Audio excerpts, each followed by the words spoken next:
안녕하십니까, 박남객입니다. 요즘에 너무 정신이 없었고요. 특히 9월 들어서 책 좀 읽어야지 했는데 딸이 사줬더니 가재가 노래하는 곳 한 일주일, 1주 반 정도 걸쳐서 읽었는데 너무 재밌었어요. 제가 시골 출신이고 특히 또 그 습지에 대한 이야기를 하게 되면서 자연에 가까워지고 또 제가 관심 있던 분야에 그래서 그대로 몰입해서 빠져들었지만 정신이 없었고 또 살아가는 게 워낙 부산스러운 인간이라 마무리하는 데 좀 시간이 걸렸습니다. 그리고 다 읽었고요.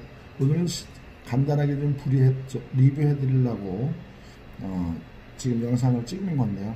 제가 이 책 옆에서 딱 보면 이런 말이 있어요.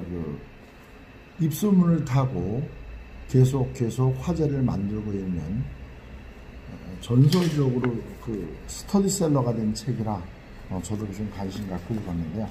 제가 몇 군데만 좀 부분하고 스토리만 얘기해 드리겠습니다. 책 묘사 중에 암컷 반딧불이처럼 암컷 사마귀 또한 짝짓기를 하는 동안 수컷의 흉부, 날개, 앞다리, 머리, 심장을 차례대로 먹어치운다. 그 습에 대한 광경 묘사가 너무 잘 돼 있어서 저는 놀랐어요. 그래서 무슨 파브르의 곤충기를 읽고 있는 듯한 느낌이 들 정도로 좋았습니다. 올 들어서 읽었던 책이 한 서너 권 정도 되는데 올해 가장 좋았던 책이 아닌가 싶습니다.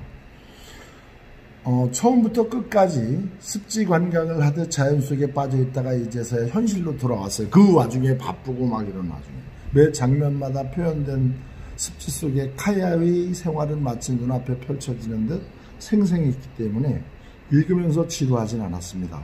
작가가 또 생태학자여서 그런지 작은 생물들까지 내셔널 지오그래픽을 보듯 묘사가 무척 자연스럽고 아주 자연스럽게 세세하게 펼쳐져 있고 마지막 장을 덮을 때까지 그 장면들이 지금도 뇌리에 강하게 남아 있습니다. 좋은 책이었어요.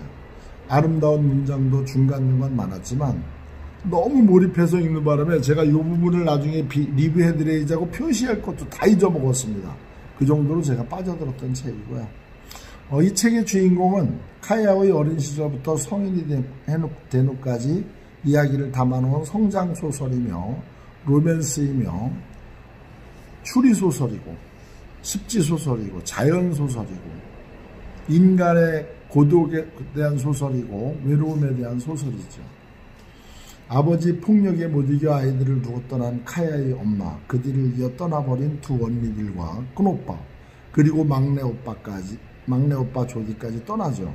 그리고 혼자 덩그러지 남겨진 삼의 아버지가 남았다가 아버지를 피해 다니고 하다가 이제 가까워지고 다시 아버지가 떠나고 이런 쪽에서 7살부터 사는 그 어린아이를 생각해보면 정말 막막하죠. 제 여동생이 6살 때 밥을 해 먹었던 기억이 저는 지금도 납니다. 어른들이 없어서. 그녀는 스스로 생존하는 방법을 배우고 터득하며 근근히 살아나갑니다. 불우하게 살아가는 그녀의 삶이 너무 안쓰럽고 마음이 아팠지만 읽는 내내 눈을 뗄 수가 없었지요.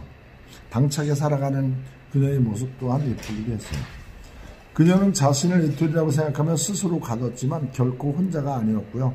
항상 새, 깃털, 늪지 그리고 점핑 아저씨와 그의 아내가 있었고 또 평생 그녀를 사랑해주는 데이트가 있었고 한 번도 그녀를 잊지 않고 마지막에 찾아와준 막내 오빠 조디가 있었죠. 그만큼 그 책은 정말 감명 깊었어요. 저는 읽으면서도 좋았고 그럼에도 세상과 등을 돌리고 살아가려는 그녀의 마음을 쉽게 치유해 주진 못했어요.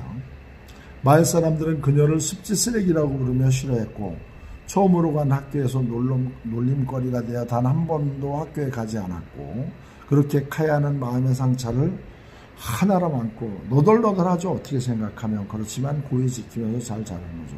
누구도 쉽게 믿지 못하는 카야가 4년간 체이스라는 남자 만나고 망가지는 모습. 체이스가 이용해먹고 성적인 유의로만 대상으로 생각해서 했던 그 행동을 보면서 살인사고가 났을 때 체이스가 죽은 것에 대한 안타깝던가 이런 생각이 참 안 들었죠. 왜? 결혼을 빙자로 해서 그 습지에서 혼자 살아가는 여자를 그렇게 짓밟아 버리고 또 결혼하고서도 필요할 땐 찾아오는 그런 거를 보면서 잘 죽었구나 이 생각을 했습니다. 저는 항상 그런데 좀 공부를 하니까요. 체이스가 죽은 시체로 발견되고 전혀 안타깝지 않은 생각이 드는 건 저도 좀 뭐 나쁜 마음이어서 그런지 몰라도 안타까웠어요. 정말 카야가 나중에 마지막 장면 보니까 카야가 체이스를 죽인 거 맞죠.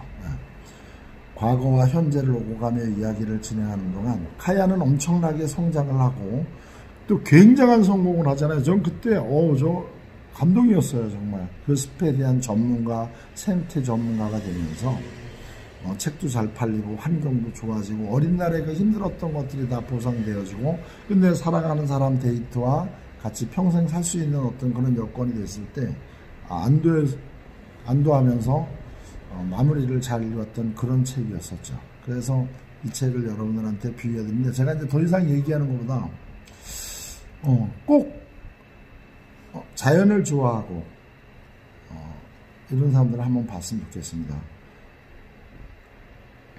중간중간 나오는 시들도 제겐 좋았고요.